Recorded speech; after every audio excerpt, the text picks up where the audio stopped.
الحمد للہ وکفا والصلاة والسلام علی عباده الذین اصطفى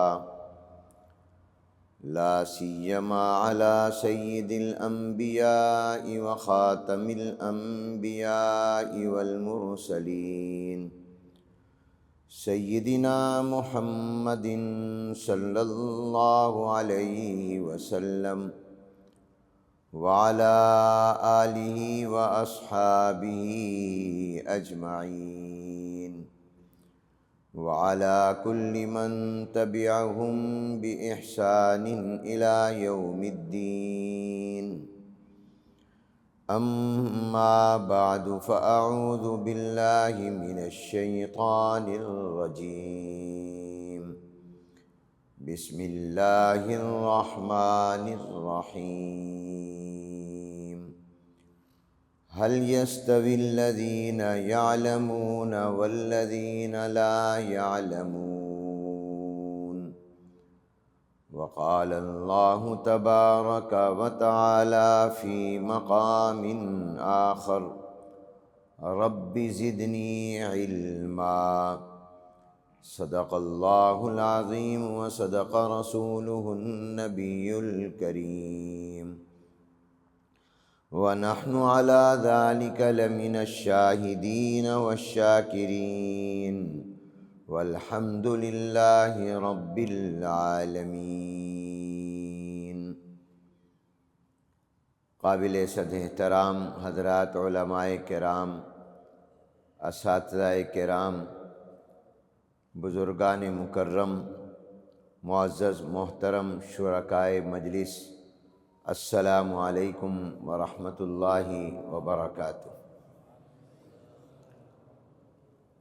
میرے لیے خوشی، مسرت اور سعادت کا مقام ہے کہ آج بتاریخ 29 نومبر سن 2025 بروز ہفتہ دوحہ قطر میں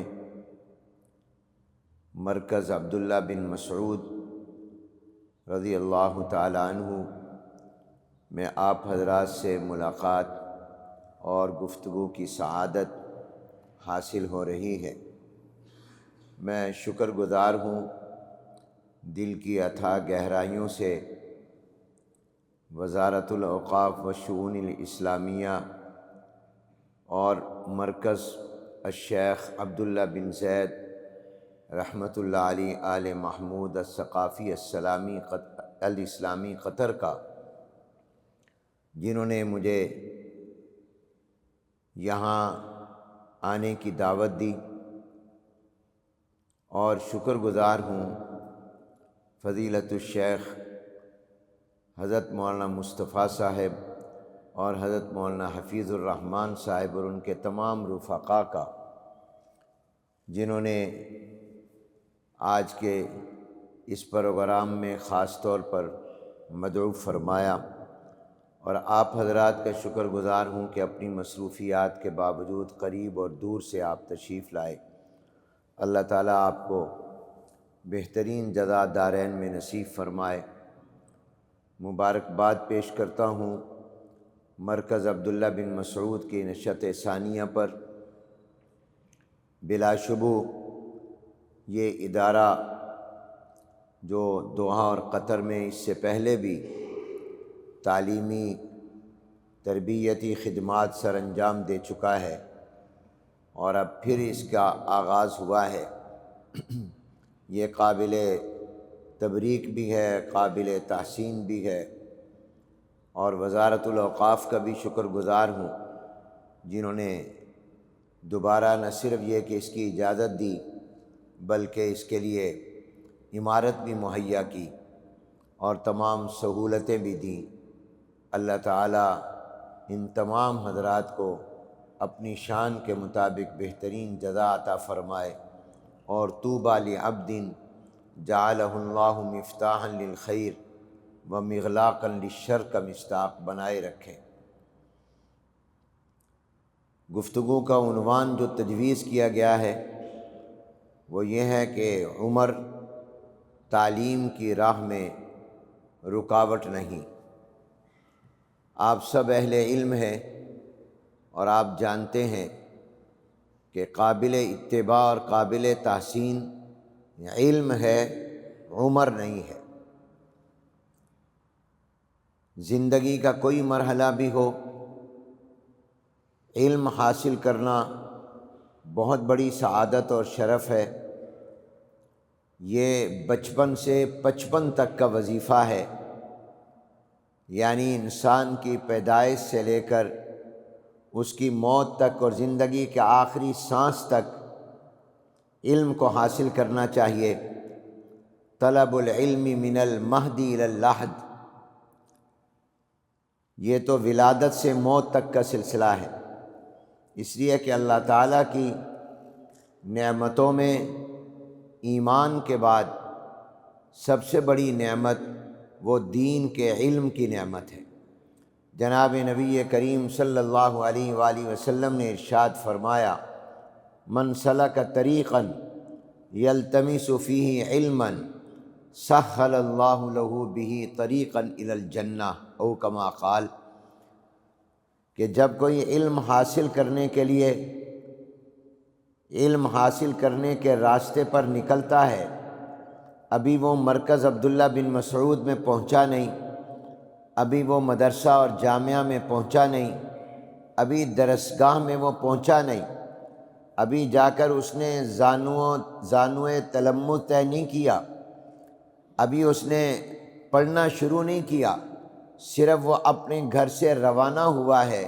تو جناب نبی کریم صلی اللہ علیہ وسلم فرماتے ہیں کہ جب اس کا ارادہ علم کو حاصل کرنے کا ہے اور وہ اپنے گھر سے روانہ ہوا ہے، تو یہ روانگی مرکز عبداللہ بن مسعود کی طرف یا مدرسے کی طرف یا اسکول یا درسگاہ کی طرف نہیں ہے، یہ اس کی روانگی اور اس کا یہ سفر جنت کی طرف ہے۔ یہ مسافر جنت ہے، گویا علم دین کی راہ جنت کی راہ ہے۔ من سلک طریقا یلتمس فیہ علما سہل اللہ لہ بہ طریقا الی الجنہ، اس لیے کہ اسی علم کو حاصل کر کے جب وہ عمل کرے گا تو اس کو جنت ملے گی۔ تو گویا یہ جنت حاصل کرنے کا راستہ ہے، اور اس علم کی اہمیت آپ اس سے بھی اندازہ لگائیے کہ جناب نبی کریم رحمت عالم حضور اکرم صلی اللہ علیہ وآلہ وسلم پر غار حرا میں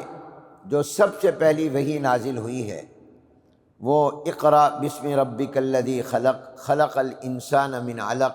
اقرأ وربک الاکرم الذی علم بالقلم، علم الانسان ما لم یعلم۔ یہ آیات خمسہ، یہ 5 آیات مبارکہ ہیں جو جناب نبی کریم صلی اللہ علیہ وآلہ وسلم پر سب سے پہلے غار حرا میں نازل ہوئی۔ آپ پر سب سے پہلی وحی یہ نہیں آئی کہ نماز قائم کیجئے، روزہ رکھیے، زکوٰۃ دیجئے، حج کیجئے، اللہ کی راہ میں اعلاء کلمت اللہ کے لیے جہاد کیجئے، دین کی دعوت و تبلیغ کیجئے۔ یہ تمام کے تمام احکام بعد میں آئے ہیں۔ مکی زندگی میں جہاد کا حکم تو آیا ہی نہیں، وہ تو مدنی زندگی میں آیا، مدینہ منورہ میں ہجرت کے بعد آیا۔ اور عبادت کا حکم بھی یا ایھا المزمل قم اللیل الا قلیلا نصفہ او انقص منہ قلیلا بعد میں آیا۔ اور تبلیغ کا حکم بھی یا ایھا المدثر قم فانذر وربک فکبر، وہ بھی فترت وحی کے 2.5 یا 3 سال کے بعد آیا۔ تو سب سے پہلا حکم جو اللہ نے سرکار دو عالم صلی اللہ علیہ وسلم کو اور آپ کے واسطے سے پوری انسانیت کو دیا وہ اقرأ بسم ربک الذی خلق پڑھیے، جس سے معلوم ہوا کہ علم حاصل کرنا یہ کتنا ضروری اور کتنا اہم ہے کہ تمام احکام سے پہلے اس کا حکم دیا جا رہا ہے۔ اس لیے کہ اگر علم نہیں ہوگا تو نماز کیسے، روزہ کیسے، زکوٰۃ کیسے، حج کیسے؟ اس لیے عمل سے پہلے علم ضروری ہے، اور علم بنیادی چیز ہے۔ مگر اللہ نے اتنا نہیں فرمایا کہ پڑھیے، بلکہ آگے فرمایا بِاسْمِ رَبِّكَ الَّذِي خَلَقَ، اس کو مقید کیا، مطلقاً اقرا نہیں فرمایا، فرمایا اپنے رب کا نام لے کر پڑھیے جس نے پیدا کیا۔ معلوم ہوا کہ علم حاصل کرنا ہے، اور علم بھی وہ حاصل کرنا ہے جس سے اللہ تعالیٰ کی معرفت ہو، جس سے اللہ کی ذات و صفات، اللہ تعالیٰ کے احکام کی معرفت ہو، وہ علم حاصل کرنا ہے۔ تو اس لیے بِاسْمِ رَبِّكَ الَّذِي خَلَقَ پہلی وحی میں یہ قید لگا دی گئی۔ تو ہم کہہ سکتے ہیں کہ الحمدللہ مدارس میں جو علم پڑھایا جاتا ہے وہ ہے جو خالق کی معرفت کراتا ہے۔ میں عام طور پر یہ سمجھانے کے لیے بات کیا کرتا ہوں کہ آپ اسکول میں پڑھیں گے تو وہاں پر وہ کہیں گے الف انار بے بکری، اور مدرسے میں پڑھیں گے تو سب سے پہلے وہ کہے گا کہو الف اللہ۔ تو وہ سب سے پہلے جو تعارف کرائے گا وہ اللہ کا کرائے گا، با بندہ، اللہ اور بندے کا تعلق۔ تو پڑھنا بھی ہے، اور پڑھنا بھی وہ ہے جس سے خالق کی معرفت ہو، جس سے اللہ تعالیٰ کی معرفت ہو۔ مرکز عبداللہ بن مسعود کا امتیاز یہ ہے کہ یہاں پر علم بھی ہے، اور علم بھی وہ ہے جس سے ذات باری تعالیٰ اور صفات باری تعالیٰ اور احکام باری تعالیٰ کا تعارف ہو۔ تو علم بہت بڑی نعمت اور دولت ہے۔ کہنے والے نے کہا ہے اور سچ کہا ہے کہ اگر جہالت کا سمندر اور دریا ہو، مثال کے طور پر فرض کریں کہ جو آپ کو سمندر اور دریا نظر آ رہا ہے، یہ پانی در حقیقت جہالت ہے، اور جہالت یہ اب پانی کی شکل میں مثال کے طور پر لائی گئی ہے۔ تو اگر جہالت کا سمندر اور دریا ہے، اور اس کے مقابلے میں کسی کے پاس علم کے 2 قطرے ہیں، تو علم کے 2 قطرے جہالت کے سمندر اور دریا سے زیادہ قیمتی ہیں۔ جہالت کے سمندر اور دریا کی ویلیو نہیں ہے جو علم کے چند قطروں کی ویلیو ہے۔ اور اسی طرح بطور تشبیہ سمجھ لیں کہ اگر علم کا سمندر ہو اور علم کا دریا ہو، لیکن کسی کے پاس عمل کے 2 قطرے ہوں، پورا پانی اور سمندر اور دریا وہ تو علم ہے، لیکن دوسرے کے پاس پانی کے چند قطرے ہیں مگر وہ قطرے عمل کے ہیں، تو فرمایا گیا کہ یہ عمل کے چند قطرے علم کے دریا اور سمندر سے زیادہ قیمتی اور زیادہ اہمیت رکھتے ہیں اور زیادہ فضیلت رکھتے ہیں۔ اور اگر کسی کے پاس عمل کا دریا اور سمندر ہو، اور دوسرے کے پاس اخلاص کے چند قطرے ہوں، للہیت کے چند قطرے ہوں، اللہ کی رضا کے لیے وہ کام کر رہا ہو، تو فرمایا یہ اخلاص کے 2 قطرے یہ عمل کے سمندر اور دریا سے زیادہ قیمتی ہے۔ تو اصل چیز علم ہے، عمل ہے، اخلاص ہے۔ اللہ تعالیٰ آپ حضرات کو علم کی، عمل کی، اخلاص کی دولت سے نوازے، اور اللہ نے نوازا ہے کہ مجھے بتایا گیا کہ یہاں اساتذہ کرام بلا تنخواہ، بلا معاوضہ، بلا وظیفہ یہاں تدریسی خدمات سر انجام دے رہے ہیں، اور اس اخلاص اور للہیت کی بہت بڑی قیمت ہے۔ وفاق المدارس العربیہ پاکستان کے رئیس شیخ المشائخ حضرت مولانا سلیم اللہ خان صاحب رحمۃ اللہ علیہ رئیس المحدثین فرمایا کرتے تھے کہ اگر کوئی استاد نورانی قاعدہ پڑھا رہا ہے، الف باتا سا پڑھا رہا ہے، اور پڑھا اللہ کی رضا کے لیے اخلاص کے ساتھ رہا ہے تاکہ اس کو حروف کی شناخت ہو جائے، تو یہ قرآن کریم کو سمجھ سکے، اللہ کی رضا کے لیے نورانی قاعدہ پڑھا رہا ہے، تو فرماتے تھے کہ اگر اخلاص کے ساتھ پڑھا رہا ہے اس کو اللہ تعالیٰ وہی اجر اور ثواب عطا کریں گے جو بخاری پڑھانے والے کو اللہ عطا فرماتے، بشرطے کہ بخاری پڑھانے والا بھی اخلاص کے ساتھ پڑھا رہا ہو۔ اور اگر بخاری شریف پڑھانے والا اخلاص کے ساتھ نہیں پڑھا رہا، ترمذی ابو داؤد پڑھانے والا، مسلم شریف پڑھانے والے میں اخلاص نہیں ہے، اپنے علم کو کا روب قائم کرنا مقصود ہے، تو نورانی قاعدہ پڑھانے والے کو اجر مل جائے گا اخلاص کی وجہ سے، بخاری پڑھانے والے کے کام بخاری نہیں آئے گی۔ اللہ تعالیٰ اخلاص میں بڑی قوت اور طاقت ہے۔ تو مرکز عبداللہ بن مسعود الحمدللہ اس علم دین کے لیے قائم ہوا ہے جس علم دین کو حاصل کرنے کا سب سے پہلا حکم اللہ تعالیٰ نے جناب نبی کریم صلی اللہ علیہ وسلم کو دیا، اقرأ بسم ربک الذی خلق، خلق الانسان من علق۔ اور غور کیجئے کہ اس پہلی وحی میں اللہ تعالیٰ نے اپنی صفات میں سے جس صفت کا ذکر کیا ہے وہ صفت ربوبیت ہے،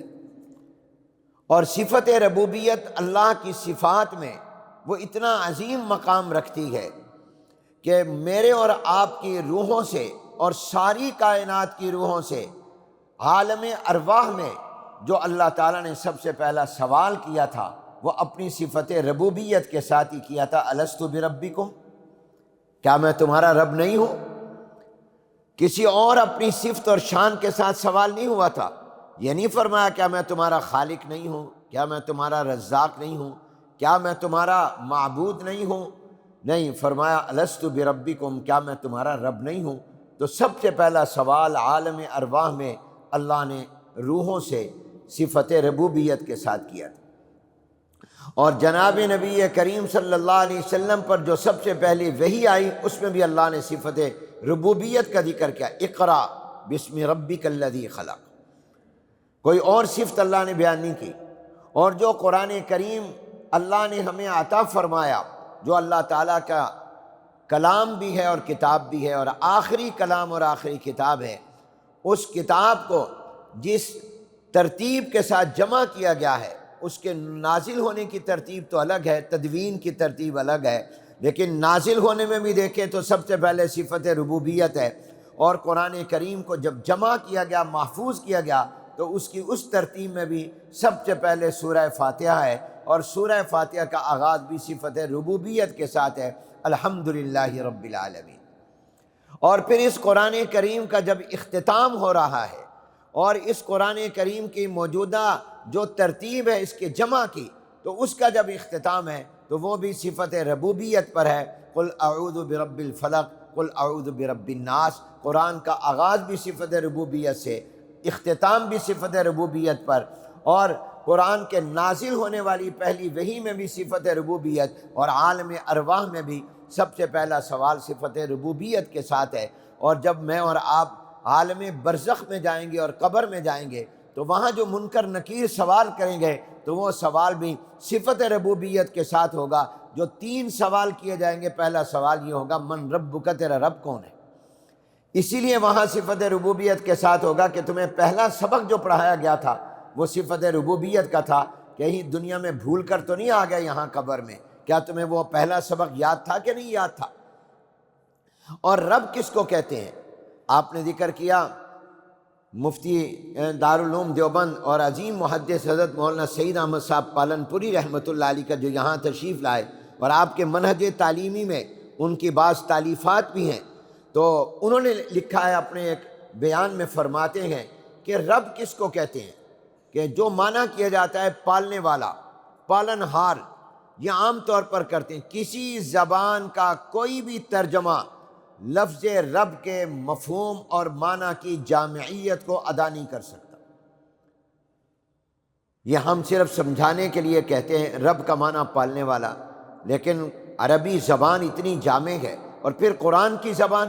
تو اتنی جامع ہے کہ دنیا کی کوئی لینگویج، کوئی زبان قرآن کریم کے عربی اور الہامی اور وحی والے الفاظ کا ترجمہ اور مفہوم اب اس کی جامعیت کو اپنی زبان میں بیان ہی نہیں کر سکتے، صرف سمجھنے اور سمجھانے کے لیے کیا جاتا ہے۔ تو فرماتے ہیں حضرت کہ رب اس کو کہتے ہیں جس میں 3 باتیں ہوں۔ نمبر 1، رب اس کو کہتے ہیں جو عدم سے وجود میں لائے، ہم نہیں تھے، اللہ نے ہمیں بنا دیا، هل اتى على الانسان حين من الدهر لم يكن شيئا مذكورا، تو رب اس کو کہتے ہیں جو عدم سے وجود میں لائے۔ اور دوسری صفت رب میں یہ ہوتی ہے، رب کے معنی میں دوسری بات یہ ہے کہ جو اس نے وجود دیا ہے اس وجود کی بقا کا انتظام کرے، کہ اب اس نے وجود تو دے دیا، اس وجود کو باقی بھی رکھنا ہے، اس کو فوراً ختم تو نہیں ہو جانا، تو موجود چیز کی بقا کا اگر انتظام نہیں ہوگا تو وہ معدوم ہو جائے گی، پھر ختم ہو جائے گی۔ جب وہ عدم سے وجود میں وہ لائی ہے ہستی، تو پھر اس کے وجود کو باقی بھی رکھے، اس کا بھی انتظام کرے۔ تو فرماتے ہیں کہ دیکھیے اس وجود کی بقا کے لیے جو اللہ نے ماں کے پیٹ میں تیار کر کے اس کو دنیا میں اللہ لایا، اس کی بقا کے لیے اس کے دنیا میں آنے سے پہلے اللہ نے انتظامات کیے۔ پہلا انتظام تو اللہ نے یہ کیا کہ اس کی ماں کے دل میں اس کی محبت ڈال دی۔ چنانچہ جب بچہ یا بچی پیدا ہوتے ہیں تو ماں خود جاگتی ہے اور بچوں کو سلاتی ہے، خود بھوکا رہتی ہے، ان کو کھلاتی ہے۔ سخت سردی ہو تو سینے کے ساتھ لگا کر ساری رات بیٹھی رہتی ہے، میرے جسم کی گرمی میری اولاد کو پہنچ جائے۔ اور اگر گرمی ہوتی ہے تو اپنے دوپٹے سے کوئی اور چیز نہ ہو تو ساری رات پنکھا کرتی رہتی ہے، بار بار اس کے کپڑے بدلتی ہے، اس کے پیمپر بدلتی ہے، وہ اس کے کپڑوں کو پیشاب سے گیلا ہونا برداشت نہیں کرتی، میرے بچے کو تکلیف نہ ہو۔ یہ جو محبت پیدا کی ہے یہ اللہ نے کی ہے، اس لیے کی ہے کہ اگر یہ محبت اللہ ماں کے دل میں پیدا نہ کرتا تو پیدا ہونے کے بعد اس بچے اور بچی کو کون سنبھالتا، اس کا وجود کیسے باقی رہتا؟ یہ اس کی بقا کا انتظام کیا گیا۔ دوسرا کام اللہ نے بقا کا یہ کیا کہ اللہ نے اس کی خوراک اور غذا ماں کے سینے میں اتار دی۔ اور میں اس پر یہ اضافہ کرتا ہوں کہ اللہ تعالیٰ امیروں کا بھی رب ہے، غریبوں کا بھی رب ہے۔ اگر ماں کے وجود میں اللہ بچے کی اور پیدا ہونے والے نومولود کی خوراک اور غذا نہ اتارتا تو پھر غریب کا بچہ تو پیدا ہوتے ہی مر جاتا، بھوک کی وجہ سے، خوراک نہ ملنے کی وجہ سے۔ ہر غریب کے پاس یہ پیسے نہیں ہوتے کہ وہ بازار سے حلیب خرید سکے، وہ بازار سے دودھ خرید سکے، پھر اس بچے اور بچی کا وجود کیسے رہتا؟ اور وہ رب امیروں کا بھی ہے، وہ غریبوں کا بھی ہے۔ اس نے یہ انتظام کیا کہ یہ غریب کا بچہ بھی باقی رہے، دودھ کے لیے اور بچے کی خوراک اور غذا کے لیے بازار نہ جانا پڑے۔ اگر ریال نہ ہو، ڈالر نہ ہو، روپیہ پاؤنڈ نہ ہو تو اس کے اپنے وجود کے اندر میں خوراک اور غذا اتار دوں تاکہ غریب کے بچے کا وجود بھی باقی رہے، امیر کے بچے کا وجود بھی باقی رہے۔ اللہ نے خوراک اتار دی۔ اور تیسرا یہ کیا کہ اللہ تبارک و تعالیٰ نے ماں کے پیٹ میں ہی اس کو غذا لینے کا طریقہ سکھا دیا۔ کون سا استاد ہے جو بچے کو پیدا ہونے، ماں کے پیٹ میں تو سوال ہی پیدا نہیں ہوتا، جتنا بھی سائنس ٹیکنالوجی ترقی کر جائے، لیکن پیدا ہونے کے بعد بھی کوئی بچے کو نہیں استاد سکھا سکتا کہ تو نے خوراک اور غذا کو کیسے لینا ہے۔ یہ اللہ نے سکھایا، اس کو چوسنا اللہ نے سکھا دیا، حتیٰ کہ اس کے منہ میں انگلی ڈالو وہ چوسنے لگ جاتا ہے کہ میں نے اس خوراک کو لینا کیسے۔ پھر اللہ تعالیٰ نے ایک اور کام اس کی حفاظت اور بقا کا کیا،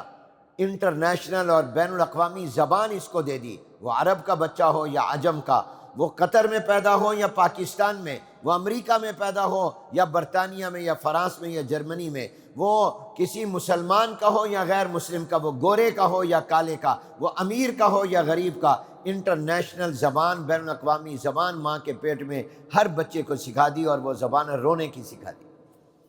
تاکہ تجھے ضرورت پڑے گی دوا کی اور غذا کی تو تو رونے لگ جانا، اور اس رونے سے وہ تمہیں خوراک مل جائے گی، تیرا علاج ہو جائے گا۔ یہ تمام انتظامات کیے ہیں اس نے اس کی بقا کے لیے۔ رب اس کو کہتے ہیں جو عدم سے وجود میں لائے، پھر اس وجود کی بقا کا انتظام کرے۔ اور پھر تیسرا فرمایا رب اس کو کہتے ہیں، تیسرا معنی اس رب کے لفظ میں یہ ہے کہ وہ ہر مرحلہ زندگی کی ضروریات کا انتظام کرے۔ جس مرحلے میں وہ پہنچ رہا ہے، بچپن کے اندر ضرورتیں اور ہیں، جوانی کی ضرورتیں اور ہیں، بڑھاپے کے زمانے کی ضرورتیں اور ہیں، گھر کے اندر کی ضرورتیں اور ہیں، گھر سے باہر کی ضرورتیں اور ہیں، تو وہ رب اس کو کہتے ہیں جو زندگی کے کسی مرحلے پر بھی اس کی ضروریات کے اس بارے میں اس کو پریشان نہ ہونے دے، بلکہ اس کی ضروریات کا انتظام کرے،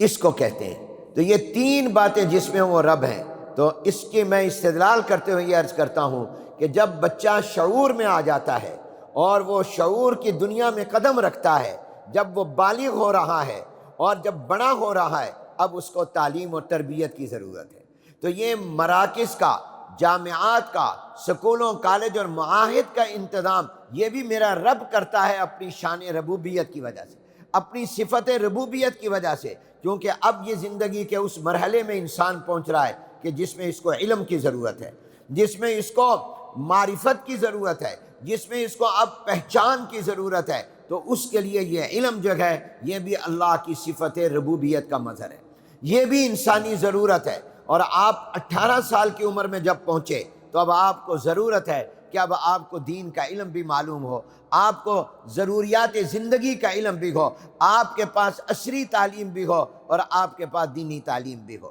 اور میں آپ کو ایک بات عرض کرتا ہوں آپ اس پر غور کیجئے کہ عام طور پر علم کی تقسیم کی جاتی ہے دنیا اور دین کے اعتبار سے۔ میری نظر میں، میرے مطالعے کی حد تک، اور جتنا میرا کم سے کم مطالعہ ہے، میں کوئی دعویٰ نہیں کرتا، لیکن جہاں تک میں نے قرآن و حدیث کو پڑھا، سنا اور سمجھا ہے، اور اکابر سے اور اہل علم سے سنا اور پڑھا ہے، علم کی تقسیم دین اور دنیا کے اعتبار سے نہیں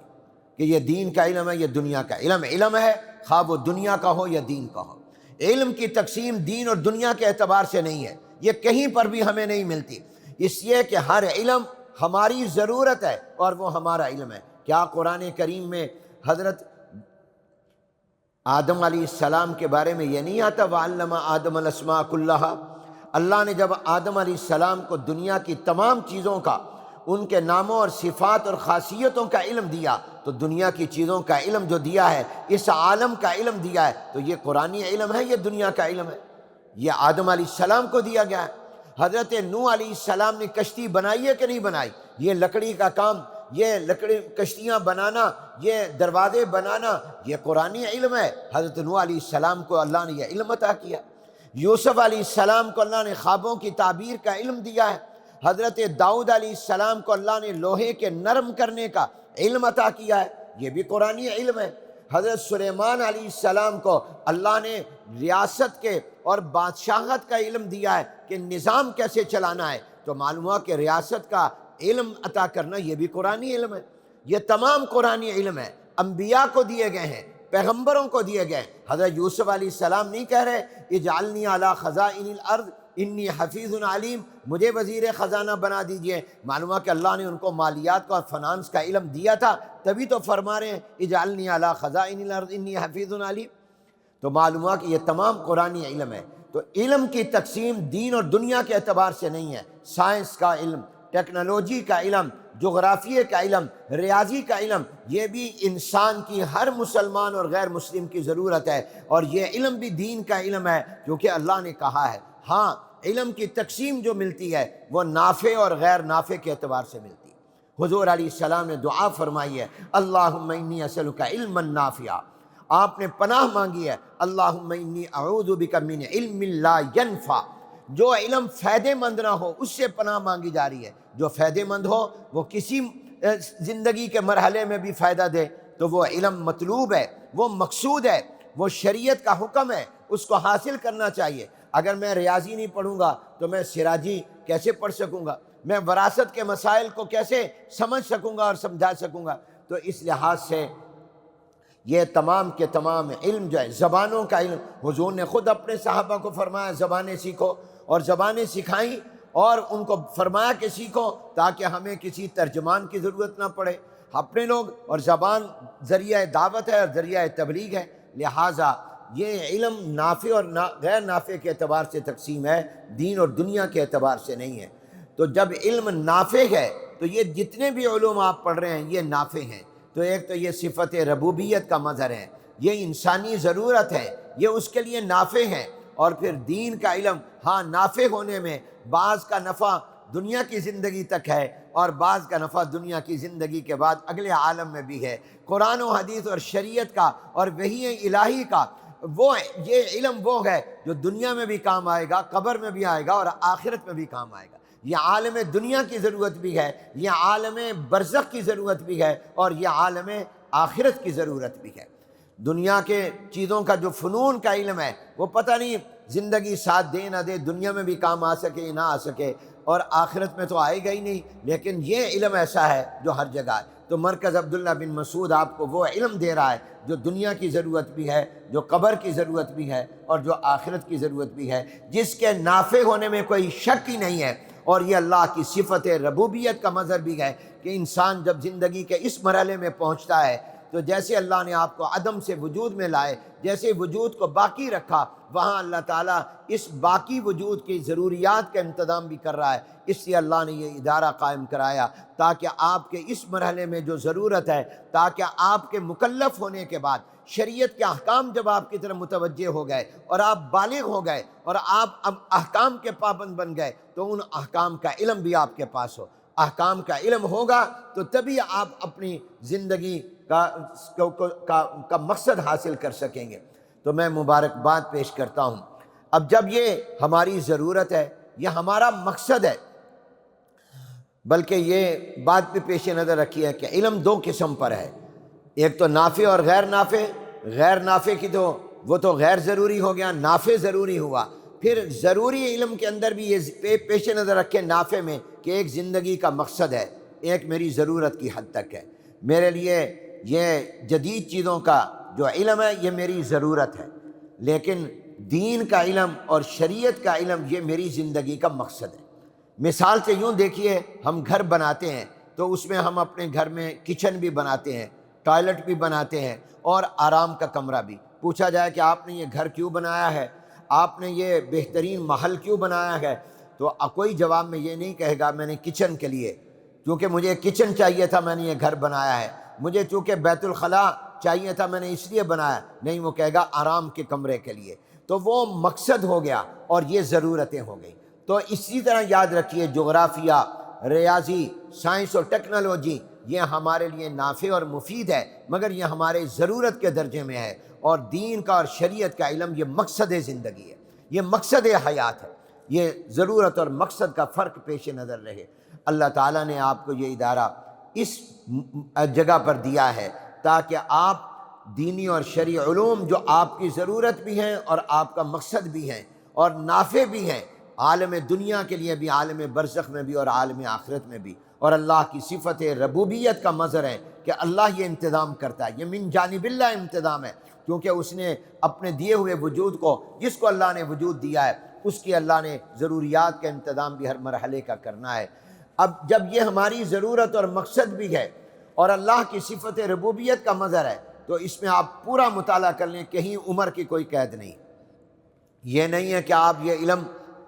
بڑھاپے میں حاصل نہیں کر سکتے، یہ علم آپ جوانی میں حاصل نہیں کر سکتے،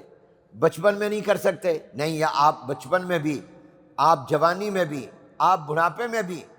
خاص طور پر بڑھاپے میں بھی جا کر انسان مستغنی بے نیاز اپنے آپ کو سمجھنے لگتا ہے۔ ایسا نہیں ہونا چاہیے۔ آپ حضرات میں سے بہت سے یہاں اہل علم موجود ہیں، انہوں نے بخاری پڑھائی ہے، بہت سے بخاری پڑھنے والے ہیں۔ اصح الکتب بعد کتاب اللہ، صحیح بخاری شریف میں امام بخاری رحمۃ اللہ علیہ نے جو کتاب العلم قائم کیا ہے، تو اس کتاب العلم میں امام بخاری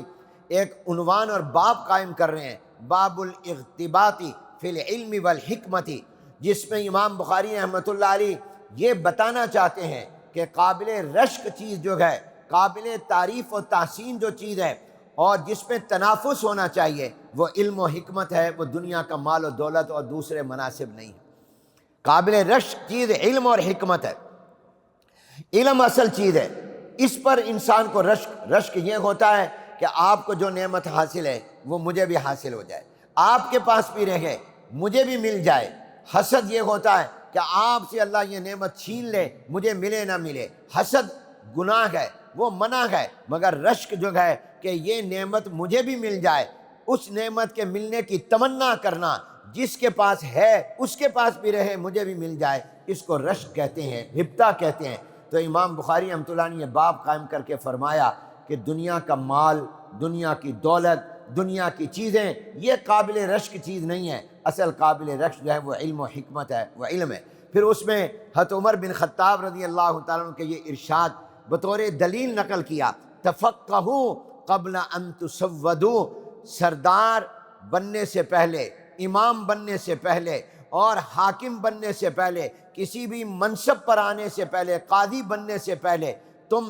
فقاہت سمجھ دین کی حاصل کر لو۔ فرمایا جب تم امیر بن جاؤ گے، حاکم بن جاؤ گے، اگر پہلے سے تمہارے پاس دین کی فقاہت ہوگی، تمہارے پاس دین کا علم ہوگا، تو تم اپنے فرائض منصبی اور ذمہ داریوں کو ادا کرنے میں انصاف کر سکو گے، اپنی ذمہ داریاں صحیح کر سکو گے، فیصلے صحیح کرو گے۔ اگر تمہارے پاس دین کا علم نہیں ہوگا، دین کی سمجھ اور فقاہت نہیں ہوگی، حکمت تمہارے پاس نہیں ہوگی، تو پھر تم غلط فیصلے کرو گے، خود بھی گمراہ ہوو گے، لوگوں کو بھی گمراہ کرو گے۔ تو حضرت عمر رضی اللہ عنہ نے فرمایا تفقہوا قبل ان تسودوا، فرمایا گیا کہ حضرت عمر کے اس فرمان کا ایک مطلب تو یہ ہے کہ جب تم کسی منصب اور عہدے اور ذمہ داری پر آ گئے، تو اس ذمہ داری میں آنے کے بعد اب تمہارے پاس علم نہیں ہوگا تو تم فیصلے غلط کرو گے، ایک تو یہ فرمایا۔ دوسرا اس سے یہ بھی مقصود ہے کہ جب تم بڑے بن جاؤ گے، امیر بن جاؤ گے اور کسی منصب پر آ جاؤ گے تو تمہاری ذمہ داریاں پھر علم دین کو حاصل کرنے کی راہ میں رکاوٹ بن جائیں گی۔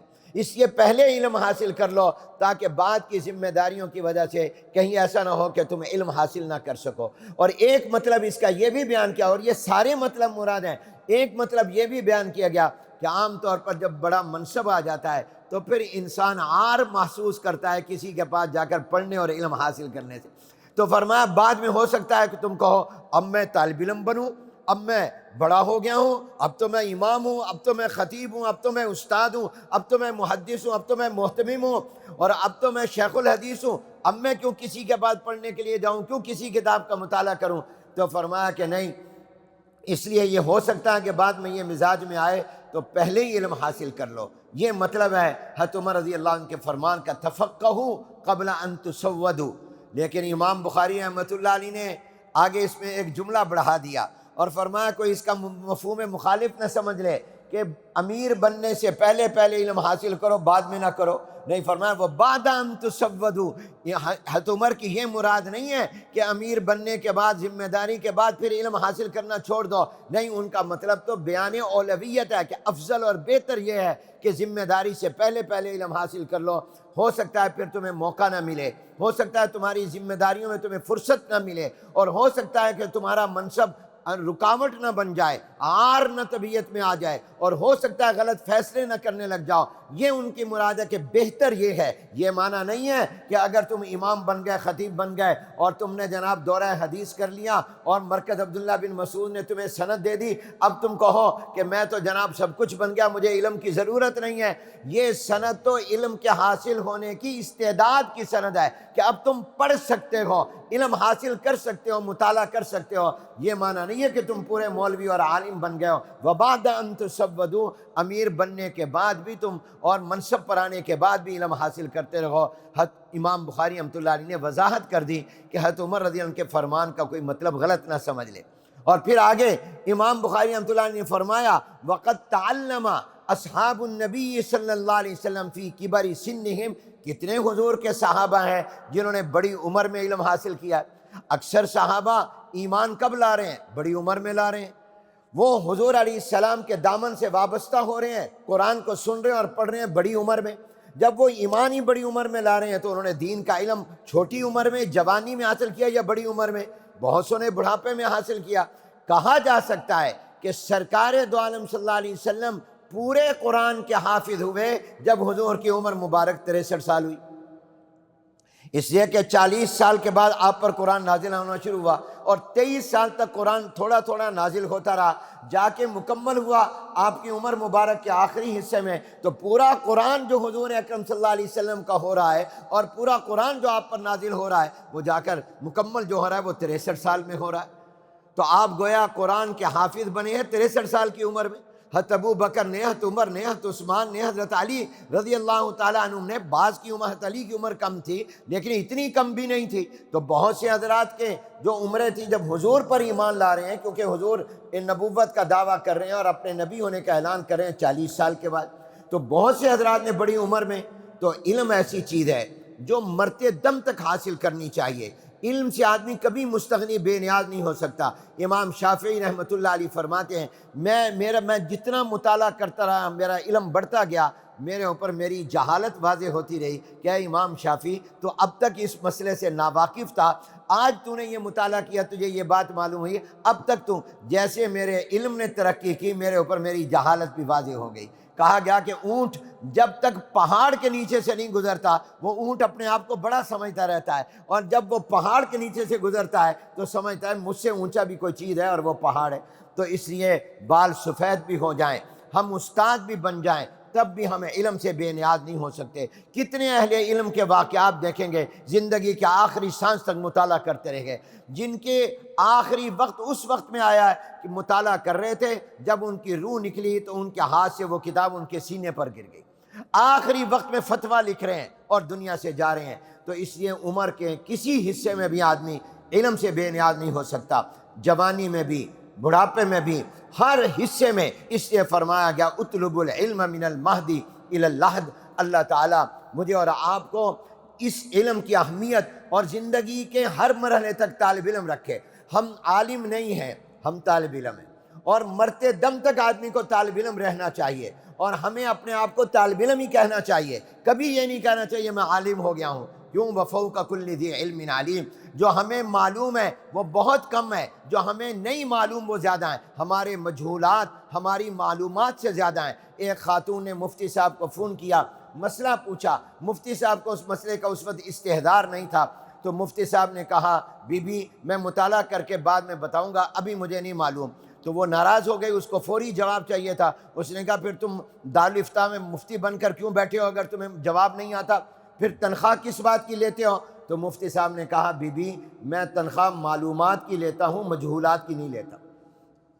جتنا میں جانتا ہوں اس کی تنخواہ لیتا ہوں، جو مجھے آتا نہیں ہے اس کی تنخواہ تو مجھے کوئی دے ہی نہیں سکتا۔ میں معلومات کی تنخواہ لیتا ہوں، مجہولات کی نہیں۔ مجھ سمیت ہر ایک کا علم کم ہے، اور جن چیزوں کا ہمیں علم نہیں ہے وہ زیادہ ہے۔ ہماری معلومات کم ہیں، ہماری مجہولات زیادہ ہیں۔ تو جب مجہولات ہیں تو انسان اپنے علم کو ترقی دیتا رہے، ہر وقت محنت کرتا رہے۔ چنانچہ امام بخاری رحمۃ اللہ علیہ اسی باب کے بعد اگلے باب میں حضرت موسیٰ علیہ السلام کا تذکرہ کیا ہے کہ وہ حضرت خضر علیہ السلام کے پاس گئے اور ثابت کیا ہے کہ دیکھو موسیٰ علیہ السلام کتنے اونچے ہیں، نبی بن چکے ہیں، اللہ تعالیٰ کے کلیم ہیں، اللہ نے ان سے ہم کلامی کا شرف ان کو عطا کیا ہے، تورات ان پر نازل ہوئی ہے، صاحب شریعت پیغمبر ہیں، صاحب کتاب پیغمبر ہیں، مگر علم حاصل کرنے کے لیے نبوت کے بعد بھی حضرت خضر علیہ السلام کے پاس جا رہے ہیں۔ حالانکہ جو علم موسیٰ علیہ السلام کے پاس ہے وہ شریعت کا علم ہے، اور جو خضر علیہ السلام کے پاس ہے وہ تکوینی علم ہے، اور شریعت کا علم اصل اور افضل